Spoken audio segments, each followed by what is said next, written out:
I'm Matt Zahn in South Florida. This time tomorrow night, the Clemson Tigers hoping they will be celebrating a trip to the national championship game. They, of course, take on Oklahoma in the first of two college football playoff semifinals. This one tomorrow at 4 o'clock. Now, we've been talking about our local guys on the team all week long. The standout in that bunch is Silver Bluff's Tankersley, the defensive back, second in the ACC with 5 interceptions this season. Now, along the way, he's been getting some great advice from somebody who knows a little bit about playing in big-time football. His uncle, Dwayne Bates, is a former NFL wide receiver, and he's down here to watch his nephew play.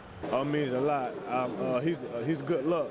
When I caught my first interception in Louisville, he was at that game, and when I caught my interception against North Carolina in the ACC game, he was at that game. So hopefully he can bring some more luck for me this week.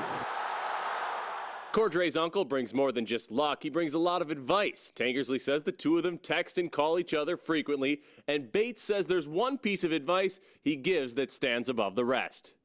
No matter what, you have no excuse to not be the hardest worker. That's it.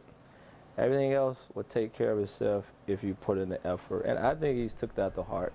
And it hasn't just been advice that Cordray's uncle has given him. When Bates was in college and in the NFL, whenever he would come home, he and his nephew would get to work. I come home and we just go to the school, we go to the backyard, wherever we can find grass, put our cleats on. The three of us, his older brother, we go out and play football. I mean, I always enjoyed that part because I felt I had an obligation, to teach, my nephews the game that I learned, at different levels.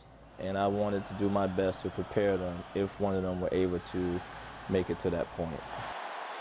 Obviously, both of them outstanding college football players. Bates says in his prime, he thinks he'd be able to get the best of his nephew. We'll see how Cordray does tomorrow night in the Orange Bowl, again, at 4 o'clock at Sun Life Stadium in Miami. For now, reporting from South Florida, Matt Zahn, WJBF Sports.